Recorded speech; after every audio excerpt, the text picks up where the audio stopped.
recruit agents, because that's doubt. I don't think it would be likely that she'd be on some sort of useful idiot, which is someone who has their own agenda, their own political aims.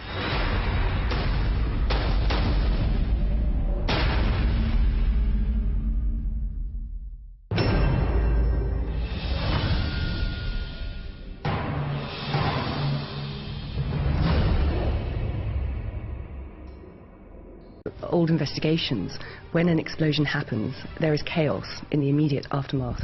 This sort of attack does happen. All countries use these sort of dirty tricks to gain politically what they're seeking to achieve.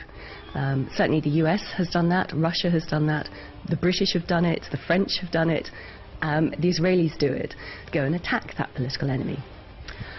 So if you follow on this reasoning about dirty tricks, or what we say in the West, false flag attacks, I suppose there is a possibility that it could be something planned from within the NATO alliance.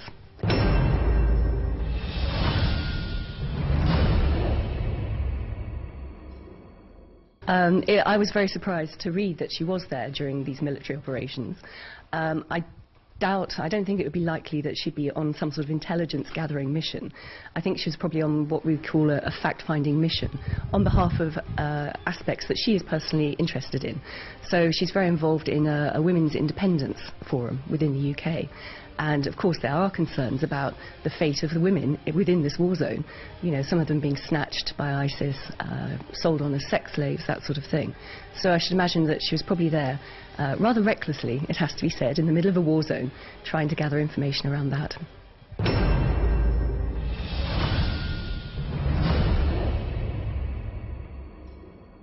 There are spies from all the major players in the region running around the southern edge of Turkey and, of course, across Syria.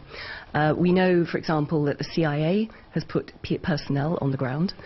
They've been advising certain of the dissident Syrian groups. We know as well also that MI6, the UK intelligence agency, has been doing pretty much the same thing within that region. It would be naive to think that all the major players don't have intelligence personnel on the ground and aren't trying to recruit agents to get as much information as they can from all the different players, be it the al-Nusra Front or ISIS or the Kurdish army or whatever. So I think there's probably quite a lot of them all running around trying to gather the same sort of intelligence.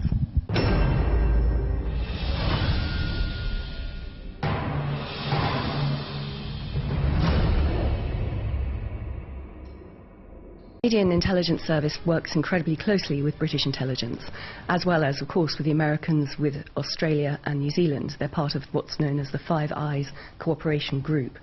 But the case of this people smuggler is rather strange, because I know that the Canadians have denied any connection with him. However, he said that he had contacts with Canadians from their embassy in Jordan. It was also reported that he was trying to get a Canadian passport. These sort of diplomatic outposts will always be looking for sources of information, sources of intelligence within areas of interest. So it's not inconceivable that this man was a very low-level informer, an agent, providing small bits of information to the Canadians. That doesn't mean he's officially spying for them. He probably was seen as someone who's vaguely useful, and he talked his role up in order to try and get leverage from the Canadians so that they would protect him and give him a passport. So I think that's probably what that role was for this man.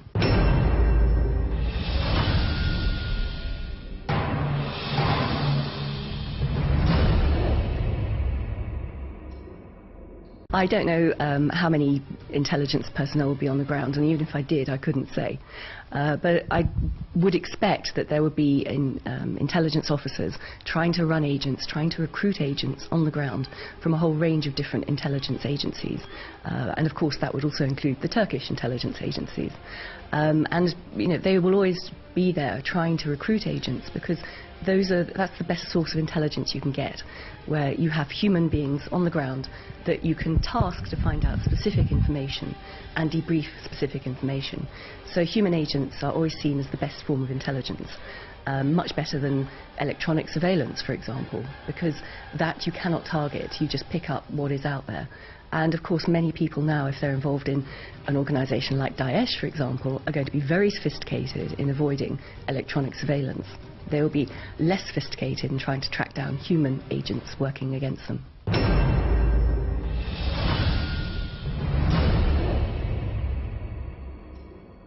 Certainly hypocrisy. There is no doubt about that. And we see both Turkey and Russia being attacked in the same way for trying to protect their homelands against their terrorist enemies. Of course, what happened in France was horrific. It caused this huge international outcry. And they have issued a state of emergency, which the government has re-ratified recently, which takes away all their basic human rights in France for the duration of that state of emergency. And there is a lot of anger and a lot of concern politically, but people seem to go along with it because it makes them feel safer. So I would suggest that what Turkey does when it cracks down on a terrorist organisation is probably of the same magnitude. So yes, it is rank hypocrisy on the part of the West to say, in our country we can do this, but in your country you're violating human rights. All governments need to protect their citizens.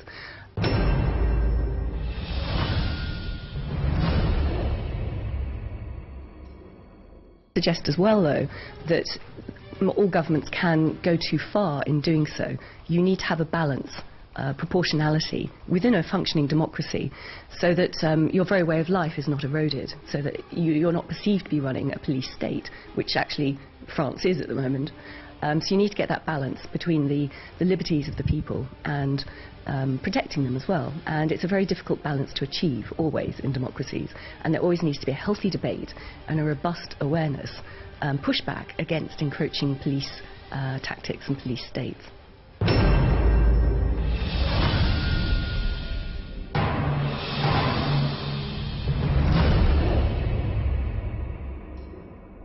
After the Charlie Hebdo attacks, all the world leaders were magically available to go to Paris and demonstrate and show solidarity with the French. And again, I see this as hypocrisy. It's almost like they're saying that the French lives are more important than any other victims of terrorism anywhere else around the world. So yes, of course, in Turkey, these are appalling attacks, particularly the one last weekend. They are huge scale. And yes, right, as you say, there is no outpouring of grief from the world's leadership. And we saw the same thing as well when the Russian holiday jet was shot down over Sinai last year.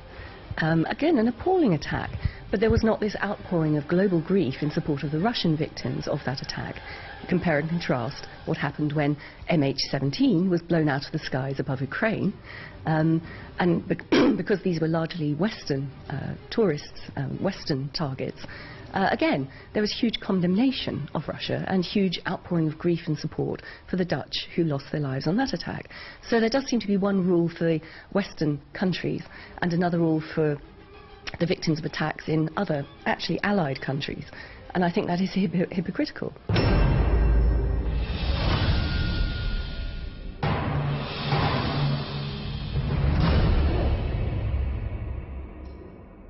Critical, in my view, is the sort of daily bombings that go on and the drone strikes that kill innocent people carried out by America across the Middle East and across Central Asia.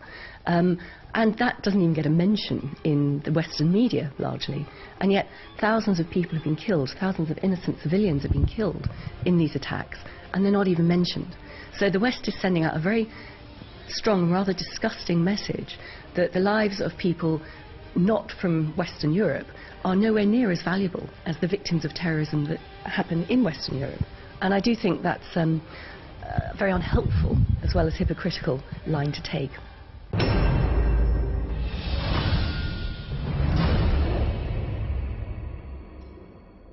No, I followed the case of Alexander Litvinenko very closely. Obviously it was fascinating and tragic.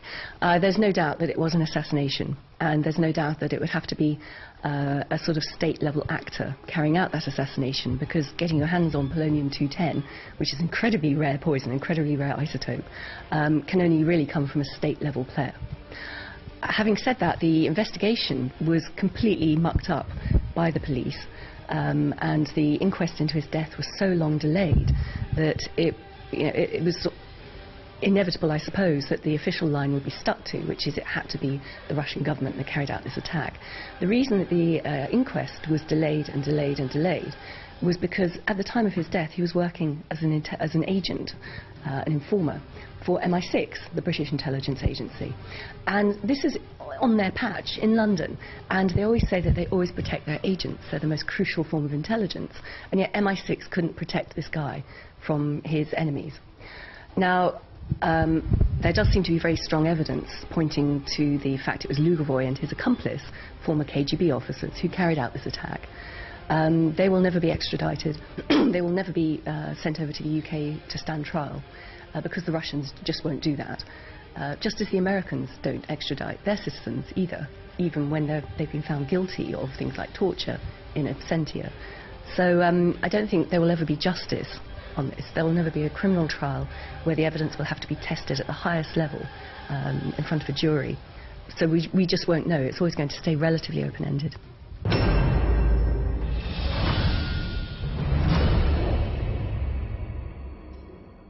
No, I think the fact that Putin yesterday suddenly announced that he was withdrawing the vast bulk of the Russian forces within Syria was a master stroke of strategy. It's really clever tactics, because he now looks very statesmanlike.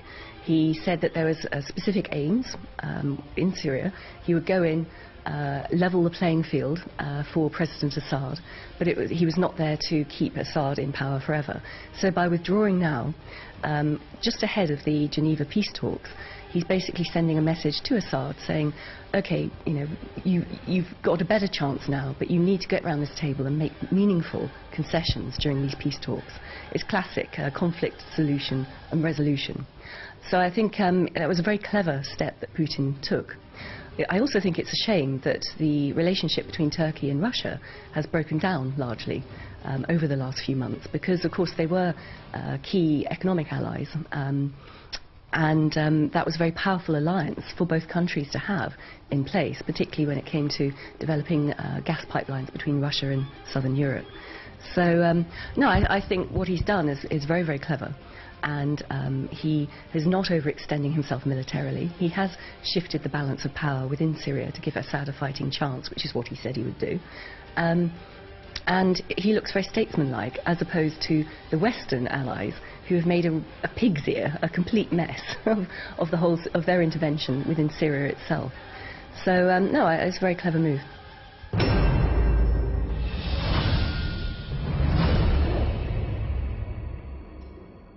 Any specific information about the Gulen movement? No.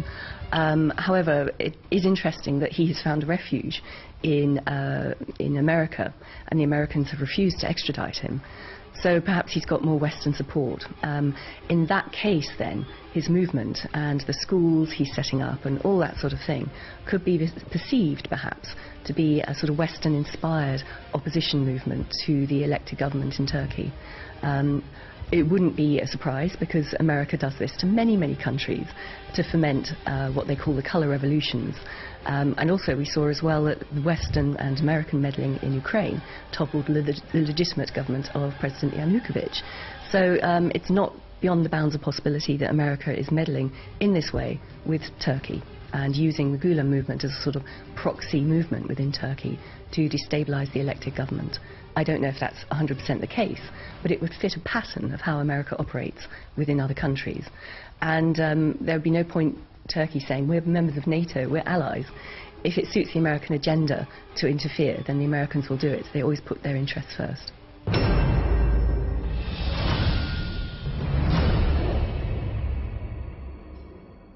No, if he would be an agent. Certainly he seems to be what the intelligence agencies call a useful idiot, which is someone who has their own agenda, their own political aims, which happen to mesh with the sort of covert aims of other intelligence agencies. So I wouldn't rule that out. I think, though, he's too high profile to actually be an official agent of an intelligence agency.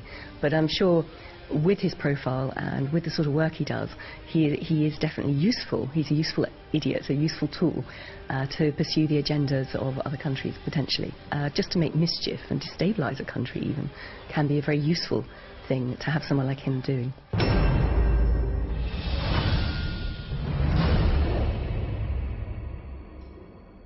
that there is, in a sense, a sort of proxy war going on in Syria, with different foreign countries backing different groups for their different political agendas within Syria.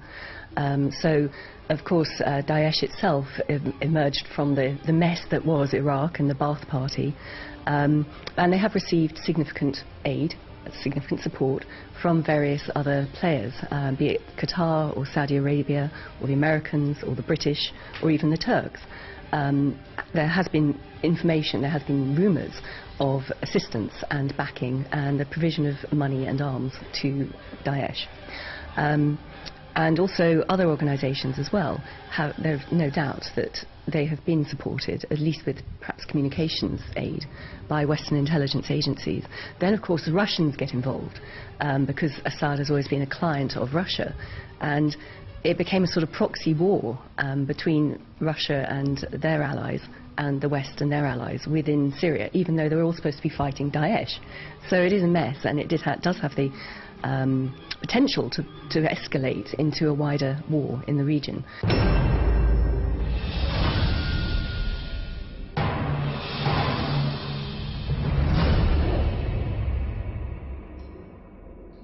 One of the other aspects that I find fascinating in terms of these competing needs from foreign countries, it was the proposed gas pipeline that Russia and Iran wanted to build between Iran over Syria to Europe. And of course, Iran is another client state of Russia's. So building this pipeline and allowing Iran to export a lot of energy from its own country over Syria and directly into Europe would have been a very good move from their perspective. Of course, other countries had other reasons for trying to stop that, not least Saudi Arabia and Qatar, who, with American backing, wanted to build a different pipeline to export Qatar's natural resources across Syria and into Europe. And this is why, I think this is one of the key reasons why America and its Western allies has been so keen calling for the overthrow of President Assad, because he would block that pipeline between Qatar and Europe. So these are the sort of issues you've got to look at as well, in terms of why these different countries back certain different groups within Syria, and what the deeper game is in terms of what they're playing at. So of course, Saudi is quite happy to back ISIS. They wouldn't mind seeing a very sort of fundamentalist regime in place in replacing President Assad.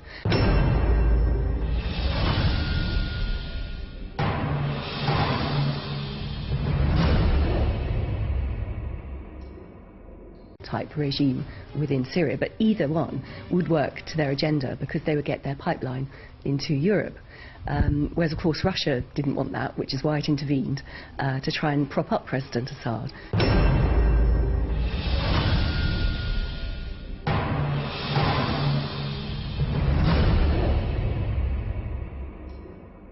Obviously the southeast of Turkey is a very sensitive area at the moment, with the situation with the Kurds and also the situation in Syria. So of course it's going to become a magnet. It's probably the safest place around that region that foreign journalists, foreign spectators, foreign politicians can get to assess what's going on. And I would have no doubt that there would be intelligence agents working and embedded within these sort of groupings. It would just be inevitable that any country with a vested interest in that area, in the Syrian war, would be trying to infiltrate agents into that area to get information. There's no doubt about that. It's just logical. That's what any intelligence agency would do. But beyond that, that's just speculation.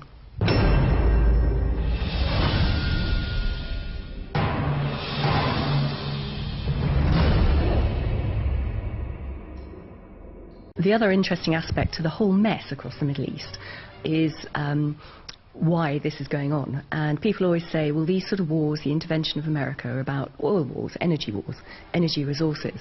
And yes, I think that's largely true.